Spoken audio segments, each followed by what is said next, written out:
Buenas noches hermanos, vamos a continuar con el estudio de Mateo 7. Esta noche vamos a estudiar la oración y la regla de oro. Voy a dividir el estudio en dos temas que lo dicen ya en el título, la oración y la regla de oro. He intentado sintetizar lo más posible el estudio para que no derivarme a otros versículos y se extienda más. Voy a leerlo y espero que lo lean conjuntamente conmigo en sus Biblias, y es Mateo 7, Mateo capítulo 7, del versículo 7 al versículo 12. Dice: Pedid y se os dará, buscad y hallaréis, llamad y se os abrirá, porque todo aquel que pide recibe, y el que busca halla, y el que llama se le abrirá. ¿Qué hombre hay de vosotros que si su hijo le pide pan, le dará una piedra? ¿O si le pide un pescado, le dará una serpiente? Pues vosotros, siendo malos, sabéis dar de vuestras buenas dádivas a vuestros hijos. ¿Cuánto más vuestro Padre que está en los cielos dará buenas cosas a los que le piden? Así que todas las cosas que queráis que los hombres hagan con vosotros, así también haced vosotros con ellos, porque esto es la ley y los profetas. Para ver y entender realmente qué es lo que está enseñando este segmento de la Biblia, es importante considerar el contexto. Y como ya he mencionado antes, es importante saber cuál de los evangelios es el que nos podría ayudar para entender esto. Y para esto está el Evangelio de Lucas. Por esto es de que utilizaremos a la par tanto el Mateo como el Evangelio de Lucas.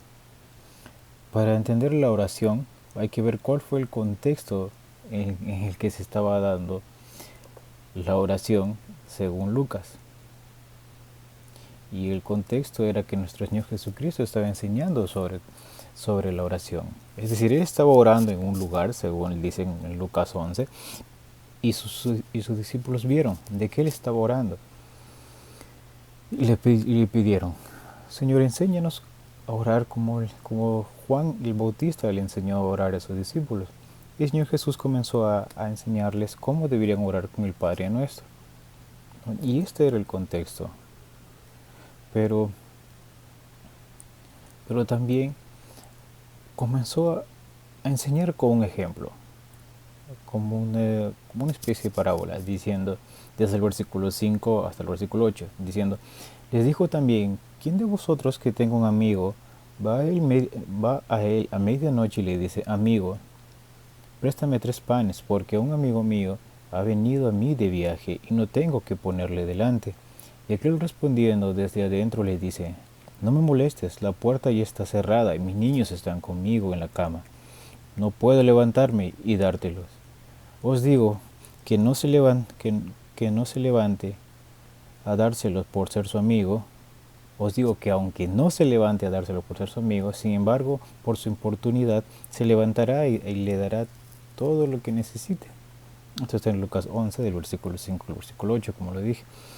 Es decir, a pesar de que a pesar que fue inoportuno su amigo, a pesar de que podría considerar de que esta persona lo hizo en un contexto, en un momento en el cual podría ser no agradable a otra persona, la otra persona, a pesar de esto, para que esta persona lo deje de molestar, por así decirlo, le va a ayudar, le va a dar lo que necesite. Y esto es lo que sucede muchas veces en nosotros. Mejor dicho, en lo que sucede en todos, por la misma naturaleza de la persona, de considerarse a sí mismo primero, de ver de una manera egoísta, de una manera egocéntrica, el ayudar a otra persona, ¿no? Entonces, eso básicamente es lo que está dentro de lo que Jesucristo está enseñando, ¿no? Dice, pero ¿cuál es la realidad de lo que Dios está enseñando? ¿Cuál es la realidad de lo que Dios nos muestra en su palabra? Es que es muy diferente. la actitud de Dios con la actitud del hombre. Muchas veces el mundo, la mayoría de veces el mundo quiere considerar o poner como adjetivos o como atributos de Dios con una connotación negativa de que es un Dios injusto, que es un Dios que no tiene misericordia y permite muchas desgracias. Pero realmente esta es la verdad. ¿Por qué, por qué considerar a un Dios que aún no conocen, considerarlo como alguien de que permite el sufrimiento y que es solamente un simple observador, que es solamente un ser celestial, un ser superior que no hace absolutamente nada, a pesar de las circunstancias que está pasando, que están sucediendo o que está pasando su propia creación, incluso sus propios hijos, al ser asesinados? Y el motivo de esto es porque no conocen a Dios. Y el motivo de esto es porque no conocen su palabra. El motivo es porque no, no entendieron, ni no entenderán, si no es por el sacrificio de Cristo, quién es Dios, y cuáles son los atributos de Dios, y por qué estas cosas suceden, cuya razón principal es el pecado de cada uno. Pero a pesar de estas cosas, el cristiano conoce y el cristiano entiende principalmente de que Dios nos dice que pidamos. Nos dice que yo conozco, parafraseando, nos dice, yo conozco qué es lo que tú estás pasando. Por eso pídeme, búscame y llámame. Dios nos da esta oportunidad en su misericordia. Es una muestra de amor que tiene para con nosotros. Pero es importante saber de que esto es dentro de un contexto de creyentes, de cristianos. Para muchos les va a sonar un poco fuerte esto, porque cuando yo digo que solamente Dios está determinando escuchar las peticiones, el que ser buscado para ser hallado o encontrado, el ser llamado y Él responda a esto, es para los cristianos, es para los verdaderos hijos de Dios. ¿Y por qué no por qué no con los demás? Es porque no lo conocen. La Biblia enseña de que hay un solo mediador entre Dios y los hombres, Jesucristo hombre. El mundano no tiene esta posibilidad. Por eso es que nosotros los creyentes, los cristianos, ponemos por delante la palabra de Dios. Hablamos del Evangelio para que ellos entiendan esto y ellos puedan llegar a Dios. Es importante saber esto. ¿Por qué? Porque muchas personas viven engañadas considerando que no necesitan a Cristo y que simplemente pueden llegar a Dios y pedir algo a Dios Padre sin tener un intermediario, que es Cristo. Pero no va a escuchar. Es igual, lo mismo es cuando un creyente o alguna persona llamándose cristiano creyente, nunca hubo un cambio en su corazón, nunca hubo una reforma, una transformación en su vida, nunca hubo un nuevo nacimiento, como le llaman las escrituras. Pero conoce muchas cosas de las escrituras, pero si nunca hubo un cambio y no se ven el fruto 100 por 1, entonces realmente Dios no va a escuchar. No va a escucharlo. Solamente Dios escucha cuando es por medio de su Hijo, cuando reconoces a su Hijo, cuando hay arrepentimiento, cuando hay humillación, como lo que sucedió cuando estaba el fariseo y el publicano, cuando estaban orando en el templo. El que se humillaba, que era el publicano, él era su oración de él fue escuchada y regresó justificado, como dice la palabra de Dios cuando está enseñando a nuestro Señor Jesucristo. Entonces esto es importante saber a partir de la oración, que solamente es por medio del Señor Jesucristo, y se está aplicando estos versículos para los creyentes, para los hijos de Dios.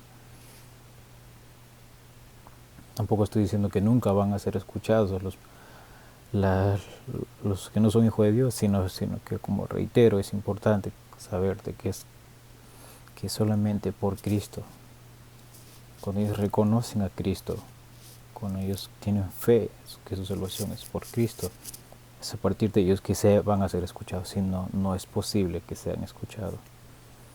Ahora, en cuanto a los creyentes, es muy importante que el creyente reconozca y sepa de que es necesaria su constante comunión con Dios. El pedir, el llamar y el buscar, no es una opción, este es un mandato que tiene el creyente para sí durante toda su vida. Durante toda su vida. Cada día el creyente sabe de que necesita de Dios y que está sometido a la voluntad soberana de Dios. Por ende es de que constantemente, cada día de su vida va y busca a Dios. ¿Y cómo lo vemos esto? Con David, con el rey David, él oraba y se veía en los salmos que decía que querían que Dios examíname, oh Dios. Aún el apóstol Pablo, cuando le enseñaba a Timoteo, quería que viera a la luz de la palabra de Dios que como un espejo en él, y que conociera y que guardara la doctrina. Juan también lo dijo en sus epístolas de Juan, también dijo que deben cuidarse de las doctrinas de los falsos maestros. Pero todo eso es por una constante comunión con Dios. Y de esto se basa, de la obra del Espíritu Santo. Cuando el Señor Jesucristo, después que ascendió, dijo, aquí yo me voy, pero os dejaré a un consolador, se refiere al Espíritu Santo. Dice que Él los enseñará y Él los hará recordar todas las cosas. Pero esto es mediante una comunión con Dios. Y es importante.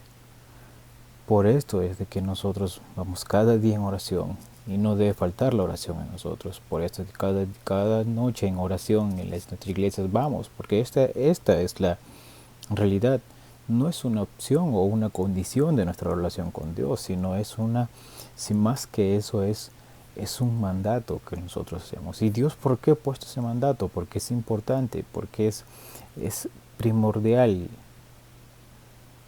Es lo más relevante que el cristiano debe entender, que es el hecho de que por su naturaleza, aún pecaminosa del cristiano, es que Dios le ha dicho, búscame,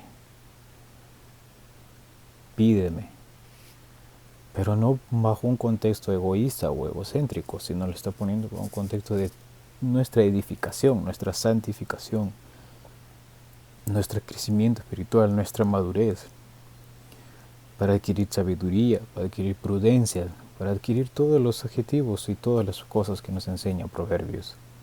Es importante. Entonces esto es lo que está enseñando en cuanto a la oración. Y es allí que nosotros observamos y vemos la misericordia de Dios, el amor que Dios tiene para nosotros como nuestro Padre. Y por eso los versículos dicen, porque todo aquel que pide, recibe, y el que busca halla, y al que llama, se le abrirá. Dios está prometiendo, esta es una promesa. El mandato acompañado de una promesa. Y la promesa es que Dios nos va a escuchar y nos va a dar. Por supuesto que nos va a dar el deseo que tengamos en nuestro corazón, pero si es conforme a su voluntad, si es algo bueno para nosotros, si es para la gloria de Él, y si va a ser algo bueno y es su tiempo. Reitero, considerando Dios, este mandato y esta esperanza es para esta promesa, este mandato y la promesa es para con los hijos de Dios. Pero no significa que Dios ha dejado de mostrar su misericordia y su amor para con todos. Porque la Biblia dice en Mateo 5:45, para que seáis hijos de vuestro Padre que está en los cielos, que hace salir su sol de sobre malos y buenos y hace llover sobre justos e injustos. Hay que hacer una diferencia en esa parte.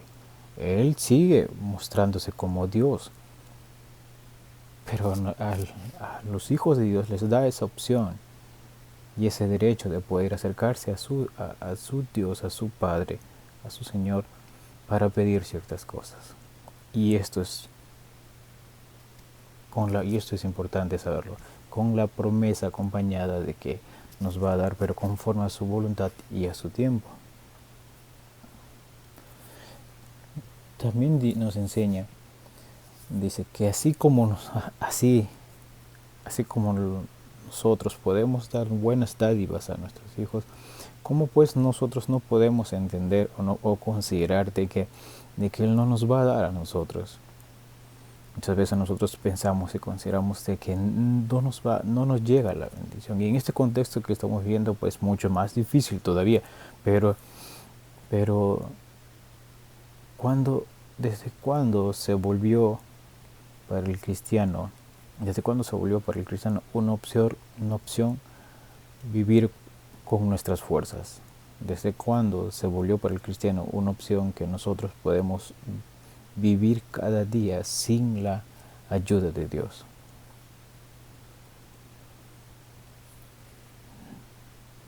Esto es totalmente contrario a lo que enseñan las Escrituras.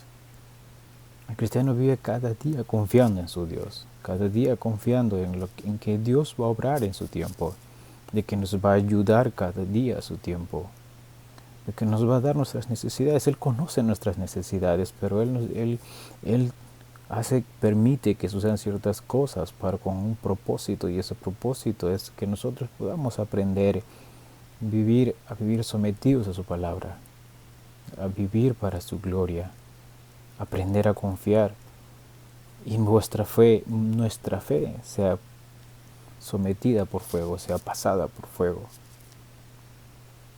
y cada día crezcamos así.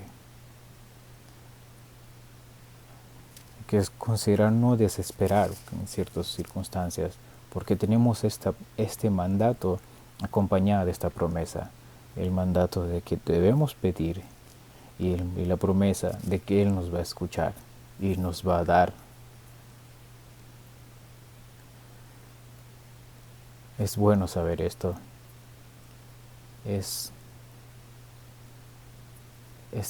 tan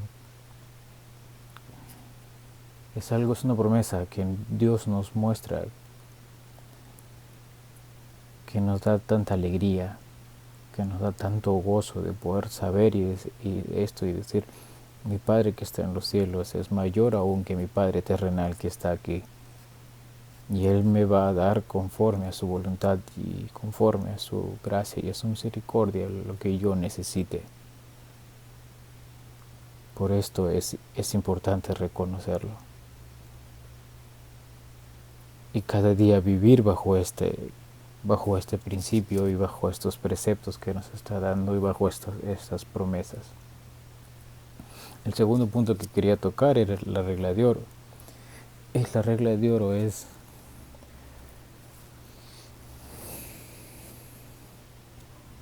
así que todas las cosas, el versículo 2, así que todas las cosas que queréis que los hombres hagan con vosotros, también haced vosotros con ellos, porque esto es la ley y los profetas.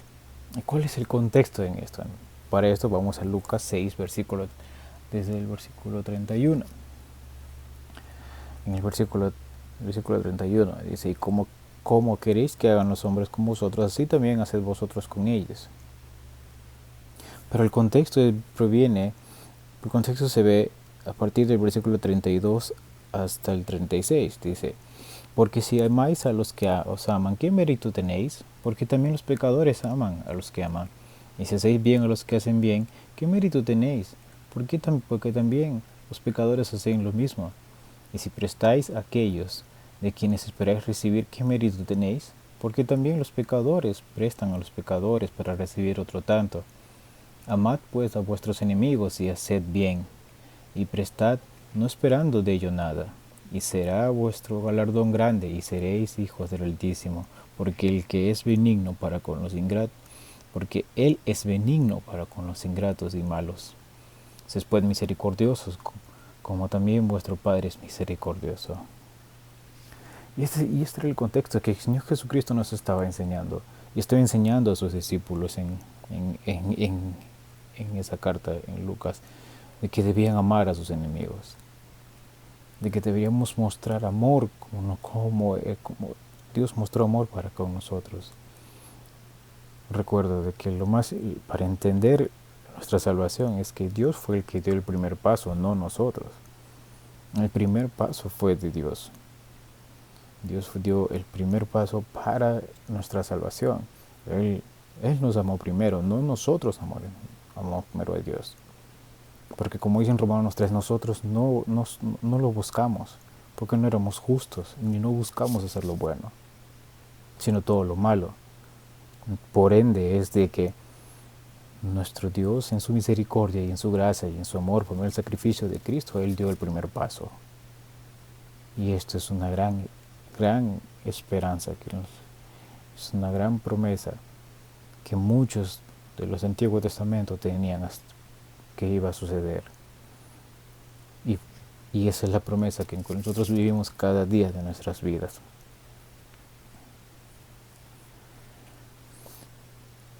A veces sucede, aún entre los creyentes, entre los cristianos, de que esperamos siempre tener algo a cambio por lo que hacemos.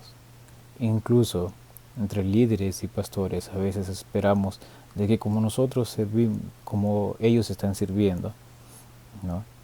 O como nosotros podría ser si alguno de nosotros está en liderazgo en su congregación o es líder en su hogar como padre. Esperamos que seamos retribuidos por todo lo que hacemos. Pero la Biblia nos enseña eso. Desde el sacrificio de Cristo, desde todo lo que ha hecho Dios en nosotros, alguna vez Él se ha mostrado como para que nosotros tengamos que dar algo a cambio, como un negocio entre Dios y nosotros. No, nuestro Señor Jesucristo murió por nosotros, pero no diciendo que nosotros le íbamos a pagar con algo, porque nosotros no podríamos pagarle el sacrificio que Él ha hecho por nosotros, no podemos. Pero nosotros nos consideramos deudores a Él. ¿Por qué? Porque Él mostró un amor tan grande y somos su hijo, fuimos adoptados, fuimos injertados en el pueblo de Dios y fuimos parte de su rebaño y somos hijos suyos. Pero no es que Jesucristo fue con un fin diciendo de que querían que nosotros hagamos algo por Él, sino lo hizo por gracia. Esa es la palabra, gracia y misericordia que Dios tuvo para con nosotros. Ahora, y es por eso que aún en nosotros debemos considerar, ¿estamos actuando con egoísmo? Cuando uno está enseñando, cuando uno da, cuando uno presta o cuando uno quiere otorgar algo, ayudar a su hermano, y no le retribuye como él le ha dado, y se enoja o se resiente, es una clara evidencia de que lo que hizo primero lo hizo con un fin, ser retribuido. Y esto es una clara evidencia de egocentrismo, de egoísmo. Porque sigues mirándote a ti mismo y no hacia la otra persona. Cuando compartes el Evangelio, no compartes para que la otra persona te esté diciendo que tú eres la motivación de su existencia o porque Él es salvo porque tú hiciste la obra, cuando no es así, la obra lo hizo Dios. Incluso cuando tú muestras amor hacia una persona, hacia tu pareja, tu esposa o un hermano o alguien de una familia, muestras ese amor porque estás reflejando lo que Dios ha puesto ese amor en ti. No das amor para ser retribuido. Sigues mostrando amor hasta el final porque tú dices lo que Dios ha puesto en mi corazón, lo que por gracia he recibido, por gracia voy a dar. Pero se tergiversa todo cuando dejamos que nuestro corazón egoísta y egocéntrico trabaje en primer lugar antes que su palabra. examinemos a nosotros mismos para considerar esta parte y hagámonos una pregunta. ¿Cómo puedes amar a alguien que no has visto, decir, o sea, Dios, y no amar a alguien que ves cada día como tu prójimo? ¿A qué quiero llegar con esta pregunta? Es que el amor que Dios nos ha enseñado que debemos tener, lo que habla en 1 Corintios 13, este amor es incondicional. Y esto es lo que se debe reflejar cuando habla de la regla de oro. Un amor incondicional.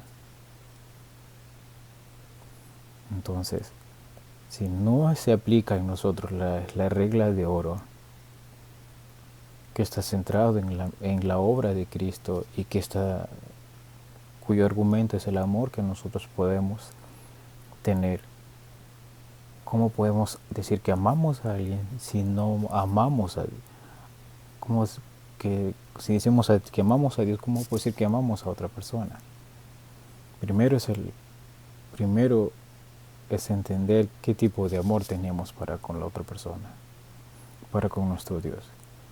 O seremos llamados mentirosos delante de Dios. Aparte, ¿cuál es tu motivación para perdonar? ¿Es para que cuando tú te equivoques la otra persona te va a perdonar?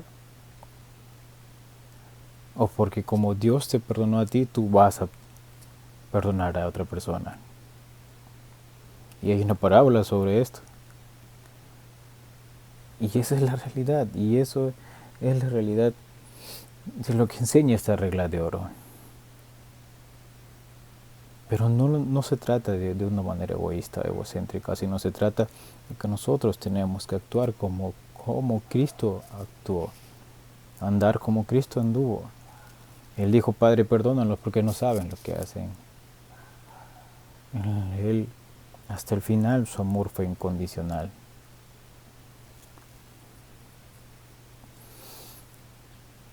Consideremos estas características de la regla de oro y de la oración. Como un repaso, la oración es un medio por el cual Dios nos ha otorgado en su gracia y en su misericordia para poder pedir, para poder buscar y para poder llamar. Es un mandato, no es una opción. Es un mandato, no una condición. Porque Dios sabe que necesitamos de Él, por eso nos dio este privilegio de poder orar. Busquemos a Dios cada día en nuestras vidas y no seamos hipócritas. Ni tampoco consideremos que estamos firmes todo el tiempo. Porque el que cree que estar firme, mire que no caiga. 1, 2, la regla de oro. Hagamos con otras personas lo que debemos hacer, lo que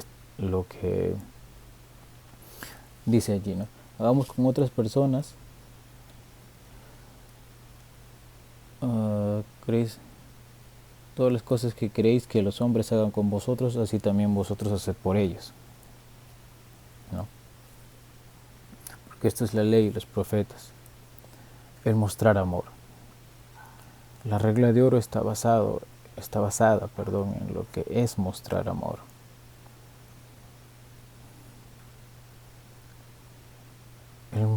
El dar por gracia lo que por gracia hemos recibido, en base al contexto del versículo. Si uno ve literalmente lo que está diciendo sin considerar el contexto, puede ver y tergiversar el versículo bajo un contexto egoísta o egocéntrico, de que yo voy a hacer solamente para que ellos me den a mí, cuando no es así. Aquí lo que está enseñando es que nosotros debemos hacer tal como ellos quieren. Nosotros debemos hacer tal como nosotros queremos que nosotros hagan con nosotros mismos, con nosotros. Entonces, esa es la realidad. Mostremos misericordia para que ellos también entiendan y aprendan de que ellos también por gracia han recibido y que por gracia deben dar, ¿no? Y es así que se cumple lo que el Señor Jesucristo enseñó todo el tiempo. Es amamos a nuestro Dios y amamos a nuestro prójimo como a nosotros mismos. Y lo que dice también lo dicen las epístolas de Juan.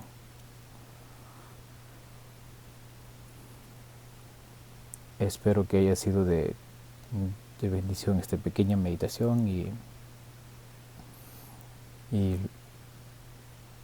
sea para la gloria de Dios y también para bendición y edificación de cada uno de los varones.